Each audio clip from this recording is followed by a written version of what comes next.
మన్మధుడిని జయించానని నారదుడు గర్వపడ్డాడు. కాని అతడు శివుని మాయలోనే ఉన్నాడు.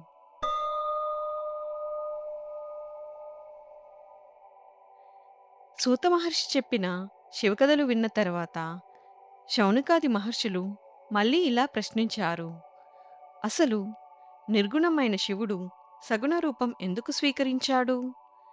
ఈ సృష్టిలో ఆదిలో, మధ్యలో, అంతంలో శివుడు ఎలా ఉంటాడు? శివపార్వతుల లీలలు ఏమిటి? శివుడి మాయ ఎలా పనిచేస్తుంది? ఈ ప్రశ్నలకు సమాధానం చెబుతూ సూత మహర్షి ఇలా అన్నారు. ముందుగా ఇదే ప్రశ్న ఒకసారి విష్ణువు ప్రభావంతో ప్రేరేపితుడైన నారదుడు బ్రహ్మను అడిగారు. అప్పుడు బ్రహ్మ ఆ మహాకథలను నారదుడికి వివరించారు.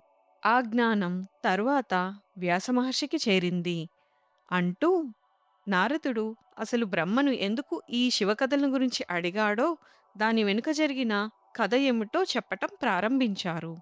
ఒకానొక సమయంలో మహర్షి నారదుడు ఆత్మసాక్షాత్కారం కోసం తపస్సు చేయాలని నిర్ణయించారు. అందుకు హిమాలయ పర్వతాల మధ్య గంగా నదీ తీరంలో ఉన్న ఒక ప్రశాంతమైన ఆశ్రమాన్ని చూసి, అదే తపస్సు చేయటానికి అనువైన ప్రదేశం అని భావించి తపస్సు చేయటం ప్రారంభించారు. లోక విషయాలన్నింటినీ విడిచిపెట్టి, ఇంద్రియాలను అదుపులో పెట్టి, గాఢమైన ధ్యానంలో మునిగిపోయారు. అలా రోజులు, నెలలు, సంవత్సరాలు గడిచిపోయాయి. కానీ అతని తపస్సు మాత్రం తగ్గలేదు. దీన్ని గమనించిన ఇంద్రుడు భయపడ్డాడు. ఇంతటి తపస్సుతో నారదుడు తన స్థానాన్ని తీసుకుంటాడేమోనని అనుకున్నాడు. అప్పుడు ఇంద్రుడు మన్మధుడిని పిలిచి వసంతుని సహాయంతో నారదుని తపస్సును భంగం చేయమని చెప్పాడు. అప్పుడు మన్మధుడు వసంతుడితో కలిసి నారదుడు తపస్సు చేస్తున్న ప్రదేశానికి వచ్చాడు. వసంతగాలులు వీచాయి.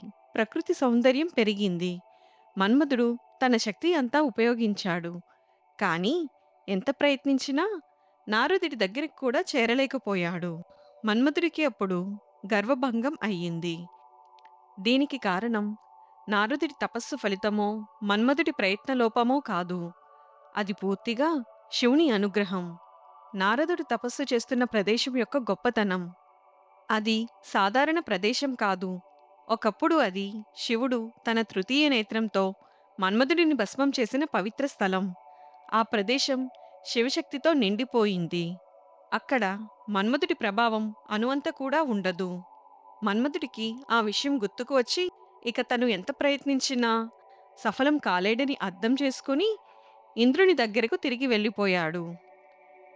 కొంతకాలానికి నారదుడు తన తపస్సు పూర్తి అయిందని తలచి తపస్సు చేయటం మానేశాడు. నారదుడు తనలో తాను మన్మధుడే నన్ను జయించలేకపోయాడు.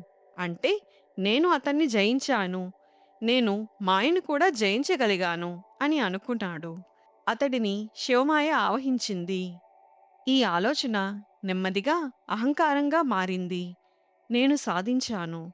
నేను గొప్పవాడిని. ఇలా అనుకుంటూ తన విజయాన్ని తానే మెచ్చుకున్నాడు. ఆ గర్వంతో నారదుడు శివుని వద్దకు వెళ్ళాడు. మన్మధుడిని జయించానని చెప్పాడు. శివుడు చిరునవ్వుతో అది నిజంగా గొప్ప విషయం. కానీ ఈ విషయాన్ని విష్ణువుతో మాత్రం చెప్పవద్దు. నీ మంచి కోసమే చెబుతున్నాను అని అన్నారు.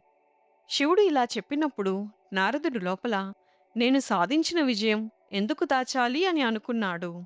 శివుడి మాటలను పట్టించుకోలేదు. బ్రహ్మ దగ్గరకు వెళ్ళి అదే విషయాన్ని చెప్పాడు. బ్రహ్మ నారదుడు పూర్తిగా శివమాయలో ఉన్నాడని అర్థమై మౌనం వహించారు. కానీ నారదుడి గర్వం ఇంకా పెరిగింది. తన విజయం అందరికీ తెలియాలని అనుకున్నాడు. చివరికి విష్ణులోకానికి వెళ్ళాడు. తన విజయాన్ని విష్ణువుకి చెప్పాడు. విష్ణువుకి అన్నీ తెలుసు. కానీ ఏమీ తెలియనట్టు నటించాడు. నారదుడిని ప్రశంసించి పూజించాడు. నారదుడు నేను మాయను, మన్మధుడిని జయించాను అని ఆనందంతో, గర్వంతో అంటున్న మాటలు విని విష్ణువు చిన్న చిరునవ్వు నవ్వాడు.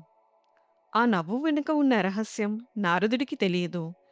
అది శివుడి మాయా ప్రభావం. శివుడు నారదుడితో విష్ణువుకి మాత్రం ఎందుకు ఈ విషయాన్ని చెప్పవద్దు అని అన్నాడు? దీని వెనుక ఉన్న రహస్యం ఏమిటో తెలియాలంటే తదుపరి భాగం చూడండి. ఓం నమః శివాయ.